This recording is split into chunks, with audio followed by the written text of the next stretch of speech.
I like this voice. It's a very encouraging voice.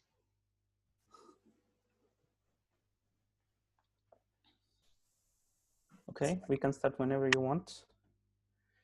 Good. Then I'd say welcome everybody. So today we have Nicolas Tapia from the Weierstrass Institute talking about joint work with Yoshadil and Kurush. And the title is Time Warping Invariance of Multidimensional Time Series and Quasi-Symmetric Functions. Yeah, so thanks, Harry, for the introduction, and thank everyone for being here. So as the title say, I'm going to speak a little bit about time warping invariance of time series in general, and I'm going to relate this to quasi-symmetric functions and some algebraic structures that appear when you look at this stuff. Since the title of the seminar is algebraic and combinatorial perspectives, I'm going to focus more on the algebra than actual time series analysis, but still I'm trying to make the link precise whenever possible. So this is a brief outline of my talk. First, we'll start with some motivation. So explain what exactly time warping invariant is and how this relates to quasi-symmetric functions. Then I'm going to introduce quasi-symmetric functions and their relation with quasi-shuffle algebras. Then I'm going to explain the proper generalization for multi-dimensional time series. So section 2 is actually dealing with the one-dimensional case. Then I'm going to explain a little bit about the universality of the map that we construct in some sort of a machine learning sense, and how is this related to time order. So you have a sequence that's indexed by time, and you want to kind of keep the order of events. Then I'm going to go into twisted quasi-shuffles and non-linear iterated sum signatures. So you want to somehow apply some non-linearity to your data before computing anything. And this can also be analyzed in this framework, this algebraic framework. And at the end, I'm going to talk about non-smooth signatures. This is what we call them.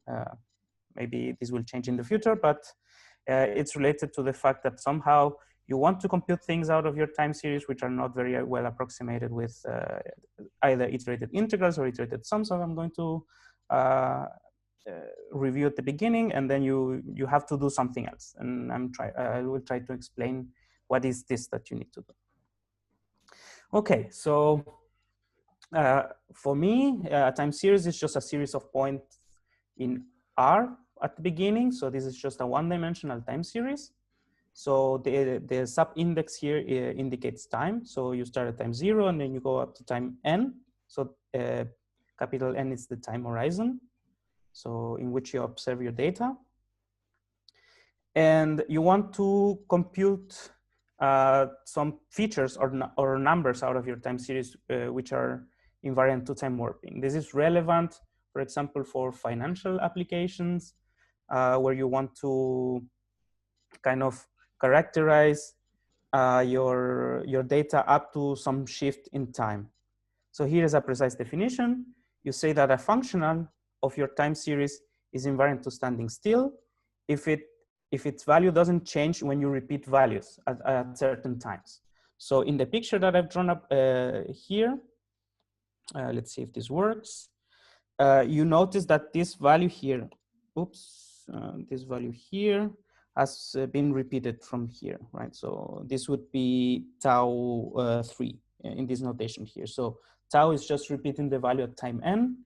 And so we go from this time series to this other time series by just repeating one value. And we want whatever number we compute out of this particular example to be agnostic to this change. So we want the f here and the f here to be equal. All right, so that's sort of the motivation. And you want to do this not only once, but multiple times, right? So you could have then repeated values at different places, and this just means stretching your data in time. Right. So it turns out that the correct object to compute these numbers are quasi-symmetric functions.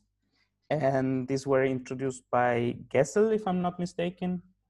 And they are defined like this. So you say a function, a polynomial, or a formal series in variables y1, y2, up to infinity are quasi-symmetric if whenever you shift the indices, so the time index here is shifted.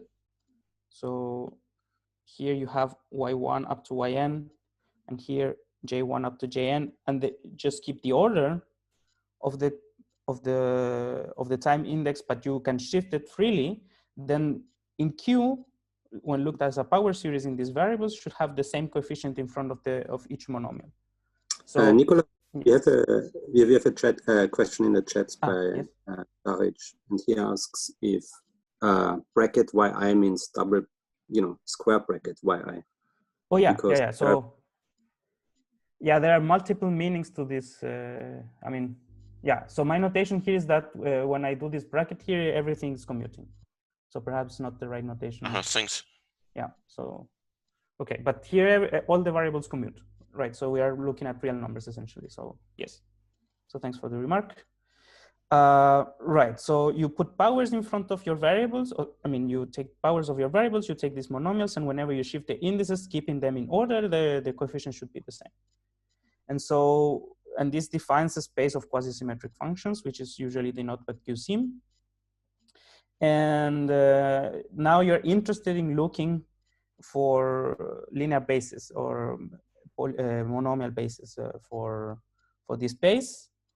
And so Claudia and Reutenauer in '95 introduced the monomial quasi-symmetric functions, which are indexed by compositions here. So just as a reminder, a composition is just a sequence of integers such that their sum is constant. So this would be a composition of n, which then is representing the degree of this monomial. Right, and then you have a whole family of functions that are evidently quasi-symmetric. So M, you can see whenever you shift the indices, since the coefficient in front of each monomial is always 1, these are always quasi-symmetric functions. And then we showed together with Gersh and Kurush that actually these monomial quasi-symmetric functions and combinations thereof are all the possible time warping invariants of your time series. So now, characterized as I said, all possible numbers that you can compute out of the time series, just take one expression like the one above, and you replace the increments of your time series in place of the y variables. Nicholas, we have yes? another question in the chat, namely what the monomials mean. So probably this word here, this is just the name of this these functions. They are called monomial quasi-symmetric functions. Why? Because they form a monomial basis for the QSIM. So, which means that when you take quasi-symmetric functions, these can be expressed as polynomial in these M functions. So they represent really monomials in this space. Okay, so now we know at least for a one-dimensional time series what to do. You take some certain combinations of these monomial quasi-symmetric functions, and you get all the possible numbers that are invariant to this operation I defined before.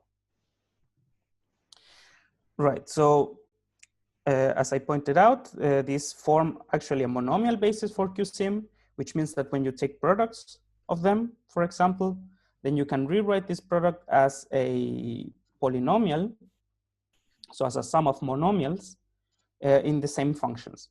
For example, here if you multiply M1, which would be just the sum of the y variables, and M37, which would be the sum of y1, so let's say J1 cube J2 power 7. You can, of course, do a usual multiplication of power series, and you would get these 5 terms here. So for example, the first term would be the sum I1 less than I2 less than I3 yi1, so which means that you take the first index in the first sum on the left hand side and you set it to be smaller than everything else, and then you get, of course, the rest. So this would be 137. So these are the powers that appear with each variable. And then, of course, y1 can be in the middle or at the end, but it could also be equal to either the first index or the second index, and you get these contractions here. So this 4 here is actually 3 plus 1. And this 8 here is, again, 7 plus 1. And so the algebra of these functions is actually nicely described by what it's called a quasi-shuffle algebra, which is defined as follows. You take a finite alphabet and you build the symmetric algebra over it, right? So you take all commuting polynomials in this alphabet, in these abstract symbols in A, and for in order not to confuse it with other products that I'm going to consider, I'm going to denote the internal product, so the product of commuting polynomials in the symbols by square brackets. And then you take the tensor algebra over this space, which means you take words on brackets. And on this tensor algebra now, you define a quasi-shuffle product, which is given recursively by either you extract one letter here, you put it at the end. You could either extract the last letter of the second word and put it at the end, or you could take both letters and multiplying them in the symmetric algebra. So if you know the shuffle product, then this looks very similar, except that this last term here is usually not there, right? Which would mean that you take the trivial product on S of A. So when you have polynomials with more than one variable, you just set them to 0. So you would get only single letters. And then naturally, you would be left with only the first two terms, and this would define the usual shuffle product. So you can think of this quasi-shuffle as being some sort of deformation of the shuffle product, which is not totally wrong, and I'm going to make this more precise in the following slides. So as an example of this quasi-shuffle algebra, just take A to be a very simple alphabet containing only one symbol. So then, of course, you can identify the symmetric algebra with the natural numbers and an addition, right? So you just look at the powers of how many ones you have, right? In the symmetric, in the symmetric algebra. So for example, this internal product in S of A would be identified just 2, right? So I have 2 ones. And if I multiply, say, 1 with 1, 1, I would of course get 1, 1, 1, and this is identified by 3, which is 2 plus 1, etc. Right? And once I do this, and I take now the multiplication, this quasi-shuffle product of formal symbols, what I get is exactly, if you look at the compositions above, is exactly the same number of terms, and they are representing this abstract multiplication of this abstract power series, right? So I get 137, which is representing the composition now, 137, 317, etc. And you can see that they are exactly the same terms. Just that in the example below, they are represented as just abstract operations on abstract symbols. Right, so you can think of this quasi-shuffle algebra as being some sort of generalized or even more abstract monomial quasi-symmetric functions. And that's actually how you get to quasi-symmetric functions of level D. Because now you're interested in doing the same thing as you did before, so finding time warping invariance, but not only of one-dimensional time series, but d-dimensional time series. And what you have to do, you realize that after a little bit of thought, is that you can take monomials that look the same, just that you have to be careful that you don't have only one alphabet. So before we had just one time index, but here you need to take either a time index or a direction in RD. Say if your time series is d-dimensional. And in this abstract setting of power series, this is representing by taking an alphabet which is made up of d copies of the same alphabet. So this is what I've indicated here with this script letter Y. So you take an alphabet here, which is representing sort of the directions that you can go in RD, so the canonical directions, and you take an alphabet which is made out of d copies of the same alphabet you had before, and you add this index upstairs, indicating from which copy of the alphabet you took actually your variable. And then to each word, which is made up of brackets, as before, you assign a formal series in all of these commuting variables like this, where now you see I've replaced this monomial here, or this product of variables, which before was just I1 to some natural number. Sorry, 1. Now it's replaced by products of the corresponding variables taken from each of the different copies of the alphabet. So here is an example. Suppose I have two abstract symbols which would correspond to a two-dimensional time series. And then I can either say, okay, take the bracket 1, 2, which means in the same monomial, sorry, in the same variable, so time index here, take direction 1 and direction 2 and multiply them. So this bracket 1, 2 is telling you to multiply in these two directions at the same time index. And then you sum over all possible times. Or you could do something more complicated here. Like you take a product and then you take 2 more times, and this gives you this expression here on the right. So again, I want to stress the fact that these brackets here mean just take a product of the two directions indicated by the letters inside the bracket and put them at the same time, right? And then you see you have 2 more letters, and they correspond to different to different time indexes here. So I have, as you can see above from the definition, I have as many times indices as I have letters in my word, but now each letter can be made up of a bracket, and this bracket is actually telling me in which direction should I take the increment of my time series and multiply them together. So you can show that this object now, which is some sort of a multidimensional generalization of the standard quasi-symmetric functions, are a monomial basis for d-dimensional quasi-symmetric functions, in the sense that they are power series in this d copies of an alphabet, so of formal variables, and they also multiply according to this general quasi-shuffle rule that I showed you before.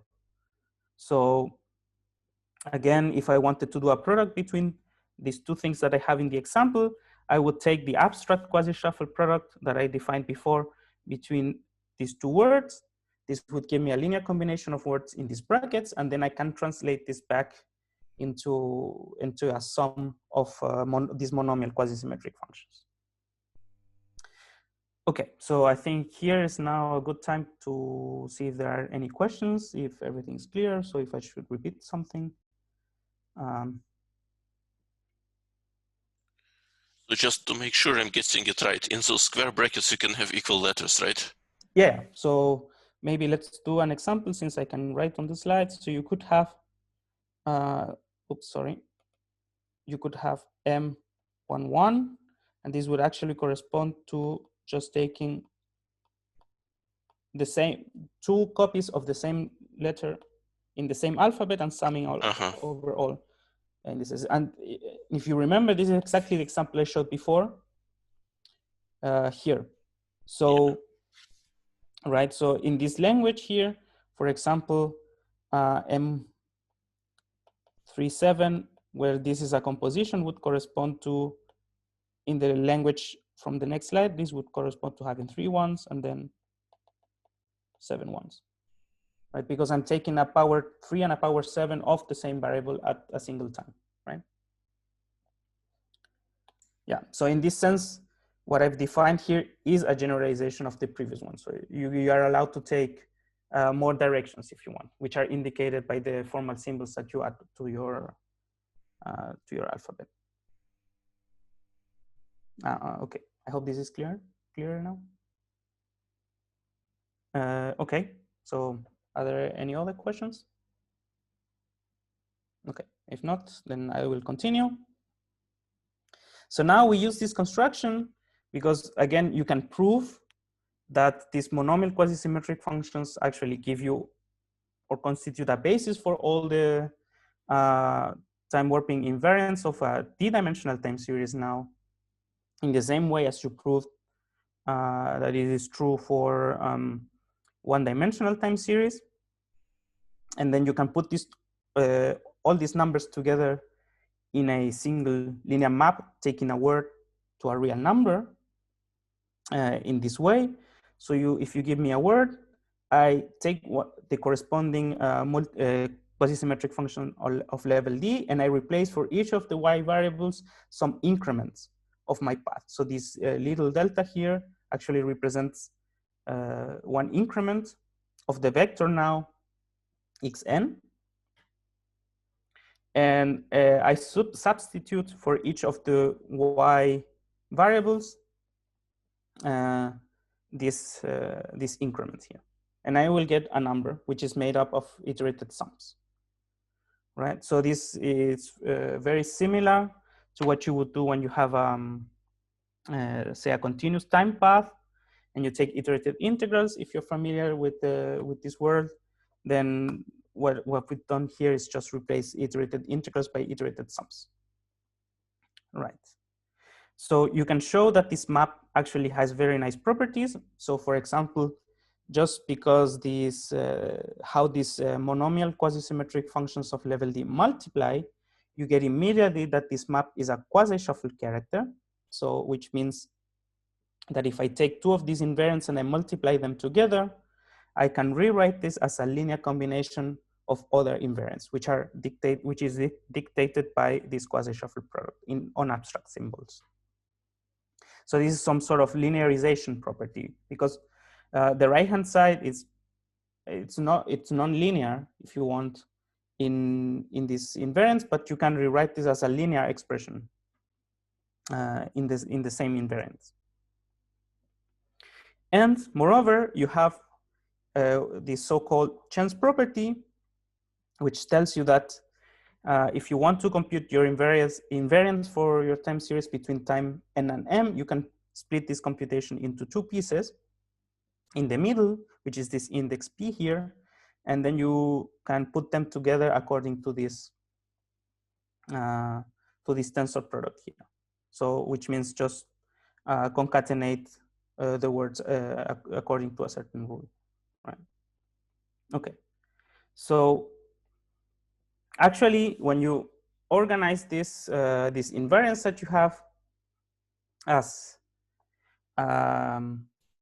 some sort of formal series, you will see that it can be written in this way. So you start with the counit. So when you input the empty word here, I didn't say this, but when you input the empty word here, this is just defined to be 1. So this is what this epsilon here is representing. And then when you input a single letter, so a single bracket, you get some, you get this sum here, which is just m of a, right? In your increments. Then, okay, when you take 2 letters, so 2 brackets, this would be m of, I've written here a1, a2. Right, so you put all the increments here. etc. So in some way, the coefficients that you get when you expand this ISS map as a series, as a formal series on these words, are these monomial quasi-symmetric functions. And once you have this point of view, you realize that all that you're doing is taking this product here. So this product here is just given by the concatenation of letters. So for example, right, so this first term here would correspond to selecting one of these terms here, and then the unit, so the empty word in all the other ones. The second one would correspond to taking selecting two parentheses and multiply them together, and then select the empty word in all of them, in all of the rest, sorry, etc., etc. You can continue like this. And then, of course, you can rewrite this as a time order product, right? So here's this symbol here is just a notation for the product above.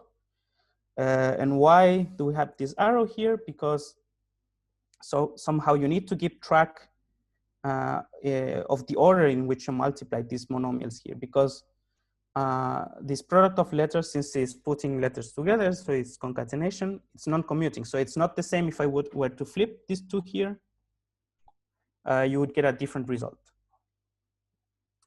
Okay, so you need to keep track of the order, and this is denoted by this arrow here on top of the product. So you multiply this formal word series in the order according to the time index of the time series. So you take first the increment in the first time, then the second time, and you multiply them in this order. Okay, so again, if you're familiar with signatures, you will notice that this is fairly similar to an expansion that you would get for the piecewise linear interpolation of your data. So if you take your points in space and you draw just straight line between these points and you compute the iterated integrals of this, you can actually find a similar factorization. But inside of, so each term now would correspond to an exponential, to a concatenation exponential of this formal, in these formal symbols, in these words. And then of course you can re-expand this again inside of each term as an infinite series here. So in some sense, this ISS object is sort of a first order approximation to this exponential here, right? Because if you look closely at these two expressions here, I'm taking in each of the terms, I'm taking not only the linear part, but also I have a quadratic term here.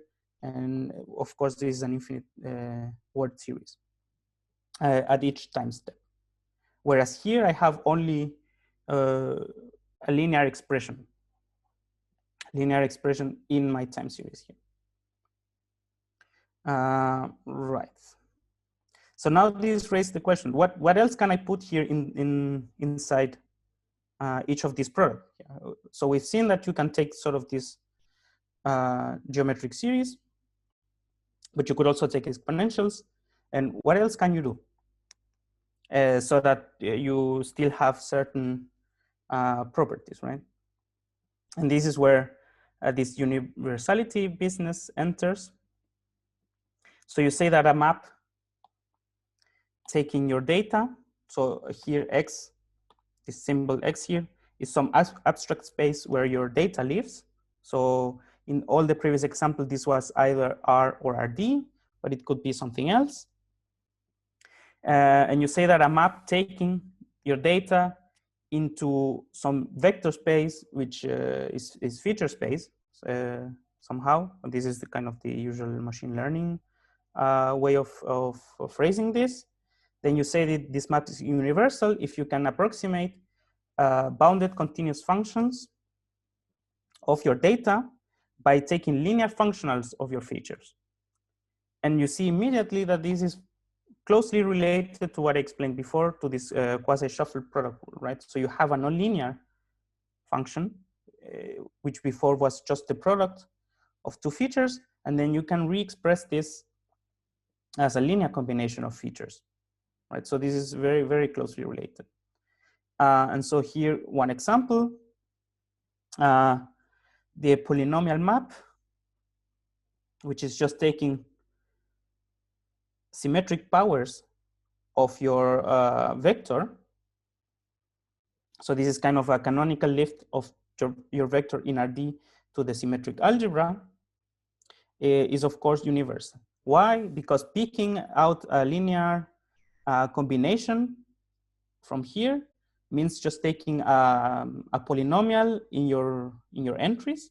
And of course, it's well known that you can approximate any bounded continuous function by polynomials in your entries, right? So not only for this works not only for one-dimensional time series, but also for multi-dimensional time series. And it's also well known that the IIS map that I wrote here below, it's also universal. So now we have two universal maps, one taking this polynomial map and putting it into the product, or taking the tensor exponential and putting it into the product, and both yield universal maps.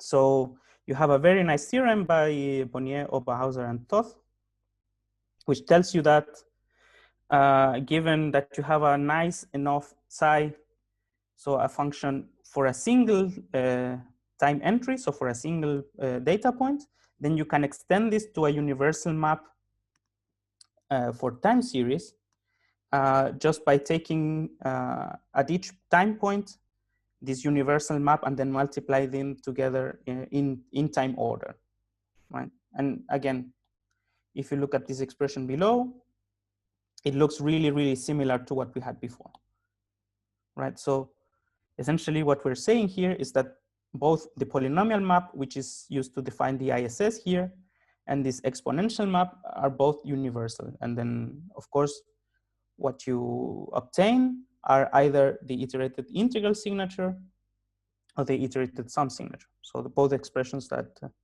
I showed before are of this form. But then again, the same question comes up. What else can you put here for psi? Or how can you produce different universal maps? Because somehow for certain applications, you maybe are more interested in having neither of these two maps, or maybe something else. All right, so for example, you would like to put, say, parameterize your psi here by some parameters and then learn this function, for example, for your particular application. So it turns out that the same quasi-shuffle structure can be used to describe essentially all possible things that you can put in there. And this is what I'm going to explain now. And actually you get a very nice algebraic picture that comes with it, which tells you actually how to work with these new nonlinear invariants, if you want, or nonlinear features out of your time series. So again, what you would like to do is to apply some nonlinear functional to your data and then multiply this in time order to get a universal map. So one way of looking at that is somehow at the dual side, what operations on words can I do, right? Because again, if we go back to these expressions here, these are just, again, nonlinear functions or some sort of power series in words. You can look them at as this.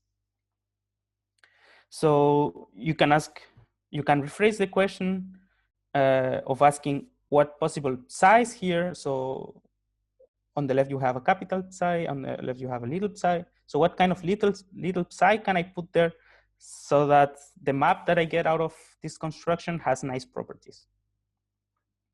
Right, so now you take a formal power series, which has to be, for reasons that will become clear after.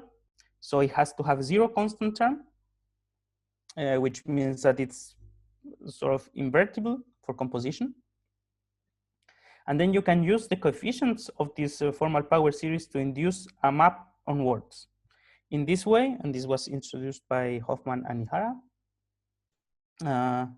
in 2007. And what you do is that you take the coefficients here of your power series and you multiply, you put them in front of some contraction of your word, of the word that you started with. And how do you contract this word? You contract it according to compositions like this. So if you give me a composition again of n, where n here is the length of the word, I just take the first I1 letters and I multiply them together in the symmetric algebra. And then I concatenate this with taking the following I2 letters, contracting them into a single letter again in the symmetric algebra, and so on. And I continue like this until I've contracted everything. Right, so actually Hoffman himself defined before this paper with Ihara in 2000, 2 special maps, which are called the Hoffman's exponential and logarithm. And they are of this form. And this is what I've written here. So if you take the special case where f is exponential of t minus 1, so the minus 1 you have to subtract to have 0 constant term. This is called Hoffman's exponential, and its inverse is given by Hoffman's logarithm, which is given in this way. And these maps are very nice because they allow you to do some computations in quasi-shuffle, which sometimes can be a bit complicated. They translate this into a pure shuffle computation, which probably you're more familiar with. So these 2 maps are very nice, but these are by no means the only things you can do. And okay, so then Hoffman and Ihara describe this class of maps to also induce suitable transformations on words. And they actually proved that for any such formal diffeomorphism, so power series without constant term that you take here, this map phi f always gives you a coalgebra morphism. And this will be very important because perhaps I didn't stress this enough before, but the most important property satisfied by the iterated sum signature is the chain property, because it allows you to compute recursively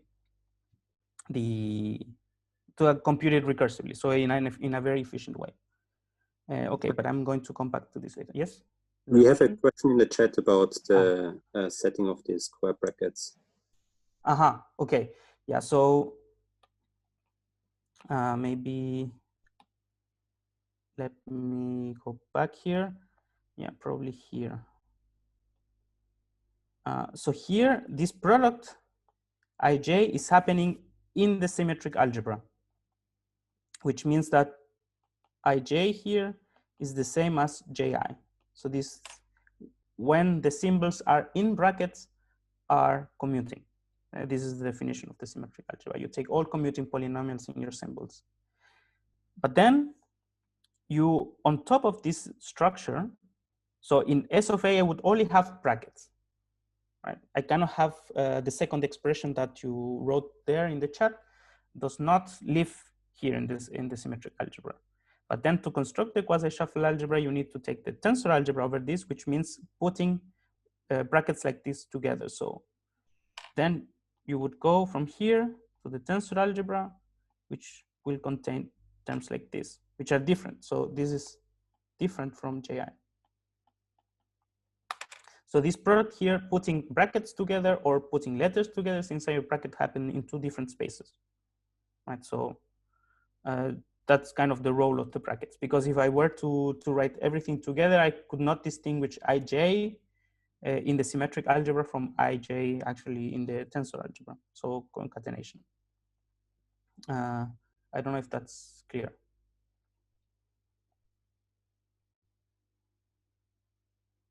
Okay. Right, so again, as you see here, what you're doing is that you take a word which might itself contain brackets, and then you contract these brackets with more brackets. So yeah, maybe let me try an example. If I take the Hoffman exponential here, and I take the word 1, 2. So what this formula is telling me to do is first take all compositions of 2, of which there are 2. So I have the composition 2 and the composition 1, 1.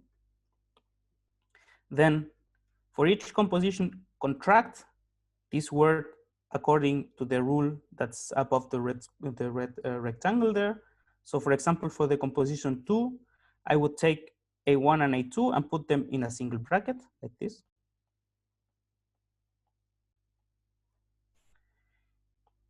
And for 1, 1, I just take A1, and then the next bracket contains A2.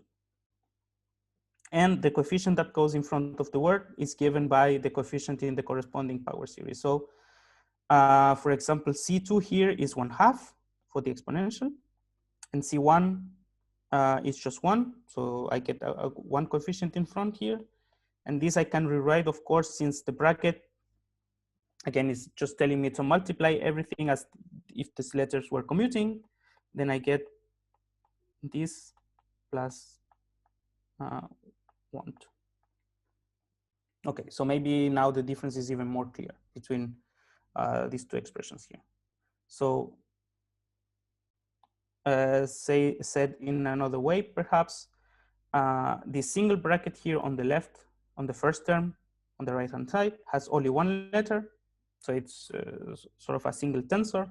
And the one on the right-hand side it has 2 letters. And so they are, in the tensor algebra, they are different objects. Okay.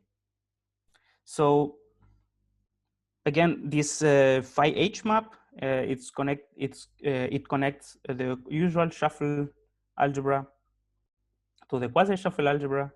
And this is somehow why you can think of the quasi-shuffle algebra as being some sort of deformation of the shuffle algebra. Right, so you take the shuffle algebra and you deform it via this phi H map, and you get exactly the quasi-shuffle algebra. Okay, but actually it turns out that these are all possible deformations that you can take in the following sense. So Foissy, Thibon, and Patras, they showed that there's actually a 1-to-1 correspondence between endomorphisms, so linear endomorphisms of the tensor algebra over the symmetric algebra, and formal diffeomorphisms, which are, again, formal power series having 0 constant coefficient. And moreover, how you identify these coalgebra morphisms with these functions is exactly this Hofmann-Ihara construction. So to say, if you have a coalgebra endomorphism on the tensor algebra over the symmetric algebra, then you can find a formal diffeomorphism such that this map is actually represented by making contractions over the letters and putting certain coefficients in front of each contraction. So then they describe the form quasi-shuffle product, which is, again, you take the quasi-shuffle and you twist it by using the phi F map that you're giving yourself. And this gives you another product of words. And what you can show is that with this new product here, but with the same coproduct here, which is the concatenation, it is still a Hopf algebra. So this diamond F product here induced by this power series is also compatible with the concatenation. And moreover, the phi F map is a Hopf algebra isomorphism. So all these twistings of quasi-shuffle are isomorphic up as Hopf algebras to either the shuffle or the quasi-shuffle. You can take any starting point. So now you have a whole family of different multiplication rules which are compatible with the chain rule. And they are all in, you know that they are all induced by this formal diffeomorphisms here, F. And actually, Loic characterized all the possible products on some tensor algebra over a vector space, which are compatible with the deconcatenation as arising from B infinity structures on the underlying vector space. Yeah, so here, for the moment, this is not much more than a remark. So I'm not claiming we've understood, for example, what is the B infinity structure induced on the symmetric algebra by this function F, but there is one, right? So for the moment, again, this is just a remark. Now, why is this important to the time series? This is because you can use this phi map, this contraction map, to define sort of a twisted iterated sum signature.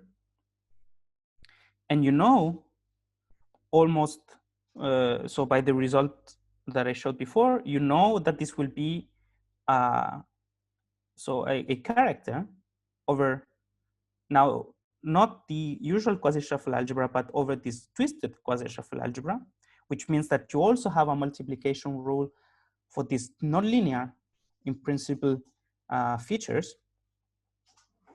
And since phi f is always a coalgebra morphism, then you still satisfy chance relations. So whatever you build, out of this phi f map by twisting your signature will always satisfy chance relation, which means that it can also be computed efficiently in a recursive way. And moreover, you can actually compute sort of the word series expansion of this twisted ISS map. And how do you do this? Then you take your power series and you turn it into a map on tensor space just by keeping the same coefficients here. And then you can show that what you get is exactly applying this now nonlinear function on tensor space to the polynomial map. So composing whatever function f that you've given, that you're given, with this polynomial extension that I explained before. Series, then you take all possible products of the entries, and then you apply a nonlinear function on top of it, and this will be exactly this ISS F map. And so the previous theorem gives you a very nice product rule, which is defined by this twisted quasi-shuffle, and it also tells you that it keeps so chain relation stays true. Okay, so now I'm going to move on to a bit different problem, so related but bit different. So again, if there are any questions, I think this is a good moment to stop for a little bit.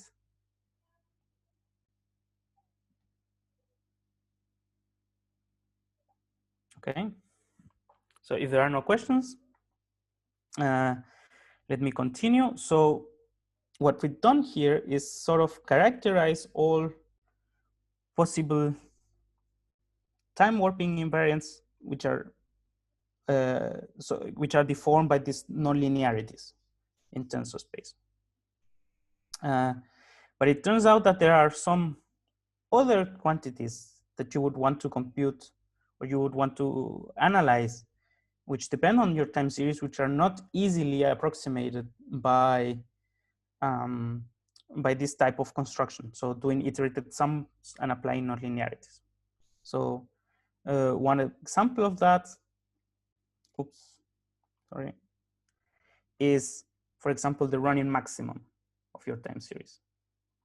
This is something that's very interesting for some applications. And it turns out that approximating this map with either iterated integrals or iterated sums, it's quite complicated. So you can do it, but you need to go very high into the ISS map. So you need to take very, very long words, which of course poses a problem because even though you can efficiently compute these features, the number of them grows very, very fast. So actually, it might be even computationally infeasible to go high enough into the signature to actually get a good approximation to this map here. So one solution is to change your problem a little bit, and instead of looking at iterated sums in the strict sense, you say, okay, maybe I can change the structure here and do something else. And what turns out to work is that you go outside the realm of say the usual ring of real numbers, where the operations are sum and multiplication, and you switch to this max plus semi-ring. And if you do this, then this expression here becomes really simply a sum. Yeah, in this semi-ring. And it's the sum of all variables. So this, again, this looks like a monomial quasi-symmetric function, which would be this one, right? So this is just the sum of xi over time. So you have this very complicated expression, which again might not be well approximated by usual iterated sums, but if you change the structure a little bit, you actually get a very simple expression. And so why is this a semi-ring? It's because, okay, again, you have neutral elements for each of the operations. This plus associates over the multiplication, so to speak, which again, now it's actually a sum. But you don't have additive inverses. So that's actually what's defining a semi-ring. So a commutative semi-ring is almost like a ring, but you don't have additive inverses. So here's the full definition. You have distributivity of the second operation over the first one. Each one of them has a monoid structure, a commutative monoid structure with neutral elements, which we denote by analogy with the usual ring of, say, real numbers or integers by 0 and 1. And since you lack additive inverses, then you need to include this axiom 3 there, which is the absorption of the additive absorption property of the additive neutral element with respect to the multiplication. So here are a few examples. So the real numbers with the usual addition and multiplication, and of course the natural neutral elements are just 0 and 1. The max plus semi-ring, which I just described before. You could also do min plus, and of course the neutral element now it's plus infinity. And there's also the one below, which is called the probable semi-ring, if I'm not mistaken, where you take the unit interval and your operations are max and usual multiplication of real numbers. And each of these examples give you different structures. But in the end, you can work more or less in the same way. So for example, you can take modules over a commutative semi-ring. You can define algebras by algebras. Hopf algebras are a bit more tricky, but still by algebras are enough up to some points. And you can, again, consider quasi-symmetric expressions. And note here that I use the word expression instead of function or formal power series. And you define it in the same way, but by just replacing the usual operation for polynomials by the operation induced by the semi-ring. So taking powers of formal variables for real numbers makes sense still, because you have this monoidal structure, and you can form monomials in the usual way, just keeping in mind that now the coefficients live in a semi-ring instead of a ring or a field. Again, you can show that if you span if you take all quasi-symmetric expressions as defined above, they span a semi-module, which we denote by QSIM. And they form actually a sub-semi-algebra in the sense of an algebra or a semi-module. So when you multiply two quasi-symmetric expressions, then you get another quasi-symmetric expression. But there's a caveat, and the caveat here is that two quasi-symmetric expression might actually determine the same polynomial function when you actually replace these formal variables by elements in your semi-ring. So so here is an example. I can take this sort of quadratic polynomial here in two variables. When I spell it out, it gives me max two times the first real value, right? So here little x is an actual real number, and x2 is another actual real number, but I can add this second monomial, this third monomial here on the right, and you can see that whatever real numbers you replace for x1 and x2, the results would be the same. So as formal expressions, they are different, but when you project them down to polynomial functions, they are actually the same, which does not happen over a field, for example, right? So this is something extra. This is some redundancy that's introduced by the semi-ring structure. Okay.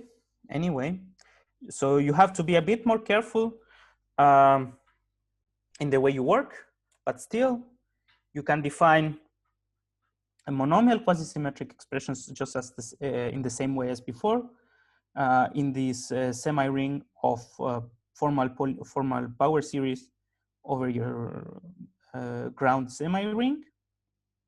You can actually again prove that this freely spans the semi-ring of quasi-symmetric functions, the semi-algebra of quasi-symmetric functions, and they form a monomial basis, just as before. And notice here that I actually put this star, which I didn't define, but it's the same. It's the same quasi-shuffle product that we had at the beginning. So at the level of formal words, it doesn't change much. So you can still define a quasi-shuffle, and it will still have the same properties. It would be a commutative algebra, etc. The only thing you have to take care of is that now linearity, etc., linear combinations are defined with respect to the coefficient in your semi-ring. So for example, taking increments and stuff like this are not allowed because you don't have additive inverses. But as long as you're careful with this, everything works out. And finally, you can, again, iterate the same construction. So the non-unital semi-algebra over a formal alphabet again makes sense as semi-module. Then you can take the tensor algebra, again, as semi-modules. It all makes sense. And then if you give me an SD valued sequence, then by replacing these values into these formal quasi-symmetric expressions, I get a linear map, so a semi-linear map, if you will, which is defined like this. So it takes a word and it gives me the actual evaluation of this monomial quasi-symmetric expression in my sequence. And you can show that is a quasi-shuffle character where again, quasi-shuffle is defined with coefficients in the semi-ring. And it also satisfies Chen's identity. This doesn't change because the structure in the tensor algebra will still be the concatenation in the coproduct side. And moreover, it's invariant to inserting 0 into Z, where 0 now means really the neutral element for addition, which in the example I showed before would be actually minus infinity. Yeah. But we denote it just by 0. Again, so now you have really a lot of flexibility. So you can actually change a little bit the structure where you compute.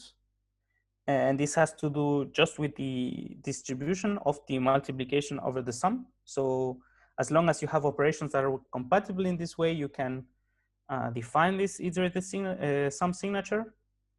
where sum again now has a twisted meaning, right? Because in the max plus semiring, this would actually be max taken right maximums, but still, and you will have the same nice properties as before. So now we are exploring this. So how far you can push this? Okay, so that's what I wanted to say. All right, thanks a lot, Nicholas, for this very nice and very clear talk. And yeah, are there any questions? So maybe while people are thinking about the questions, I have, and I have to admit, I don't know what the B infinity algebra is. Yeah. But you mentioned that sort of these are all instantations of some mysterious B infinity algebra.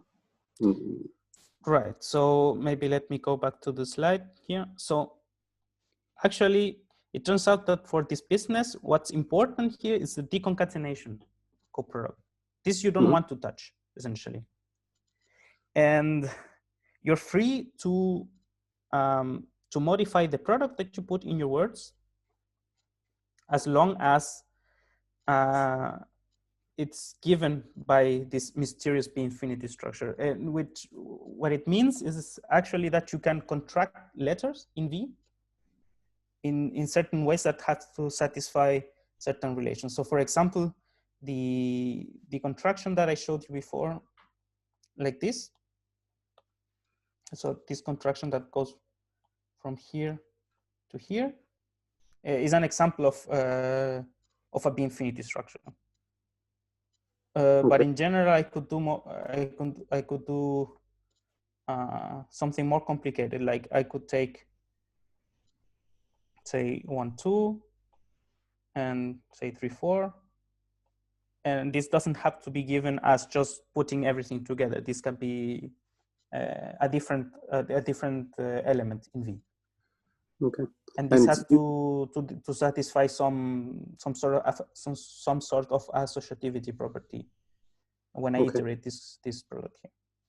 And you said you want to not touch the deconcatenation product. So yes. Is the reason that sort of when you pass your sequence, that you just want to tensor it out because that's the product, or is there another reason why you? No, yeah, you're totally right. So it has to do with the fact that you want to keep chance identity in place. So this product here, as you know, is a tensor product, right? So this is somehow the dual side of the picture, right? This is not working at the level of words, but at the level of the actual vectors, and you want to keep the kind of the time order structure. So you, for example, you don't want to put anything commutative in there, right? Because otherwise you would destroy you would not distinguish with what happened before what. Right? If you made this pi here commutative, then of course you wouldn't be happy. And it turns out that somehow it was stated a bit implicitly here. This thing here, this tensor or concatenation product, actually it's the deconcatenation at the level of words. So in order to have a formula like this, you better have the deconcatenation coproduct at the level of the words. So that's why you don't want to mess with it somehow, because this is what's giving you the time ordering structure. And it was also allows you to do the recursive computations, etc. Okay, thanks. We had another question in the chat about applications and examples of related concepts. Okay, it's a very broad question. So for applications, I guess you can look at Harald's papers, right? So you have a lot of applications with around the same ideas, right? So keeping track of the order of events. So also Terry Lyons has a lot of papers in this direction. And as I mentioned at the beginning, we're more focused on the algebra side, but of course this can be applied. And so it's applied, for example, for machine learning, where you use these ISS numbers that you compute out of your time series as features. You feed them into a neural network, and then you can, discriminate, for example, motions or drawings, etc. That would be, for example, an application that's been done. Okay, but of course there are a number of other things you can do. So I have another question. Yes. And as an analyst, I'm conditioned on always thinking about continuous time. Mm-hmm. So I wonder what happens if I give you a continuous trajectory and you partition it in, sort of smaller increments, and then you sort of see what happens in the limit. Because, for the full signature, you know that it converges nicely, even if you have unbounded duration paths. No, actually, that's a very good question, and I don't have 100% precise answer, but you can actually show that as long as you have finite variation, of course, these iterated sums would converge to what they need to converge. So, for example, meaning that the contractions will go away in the end. So, for example, if you look at something like that,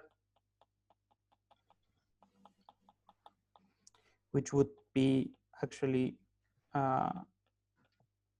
this monomial quasi-symmetric function that I defined at the beginning, this will converge to 0. You can show that. And for any word containing contractions that you put here at the bottom, they will always go to 0. Right. And of course the other ones, so for example A1, so single letters, A2, etc., they will converge to the iterated integral, dx A1 dx A. So this you can show as long as x has finite variation. Mm-hmm. I guess that if x doesn't have finite variation, it's complicated. You would have to rely on some structure of the path. So I don't think there's a general statement telling you that if I take, say, a Brownian motion or something, or a fractional Brownian motion, very rough, then it might or might not converge. You have to check something else. I think for a special case of this, when you take this polynomial of your increments, and then you sort of truncate at level 2 or so, then you can show that if it's a p equals 2 variation path, then it will converge. But you have much more general polynomials, so I see more complicated. Okay. Yeah. Are there any other questions? So if not, I should mention, if you're interested in, there are breakout rooms. So if you have more questions or so and you want to ask, don't disappear. And yeah, otherwise, let's thank Nicolas again. So symbolic for everybody else. And yeah, thanks a lot. Thank you for listening. So is Kurush doing the breakout rooms or? No, I think I have to do it. Okay, wait, let me stop recording here, by the way.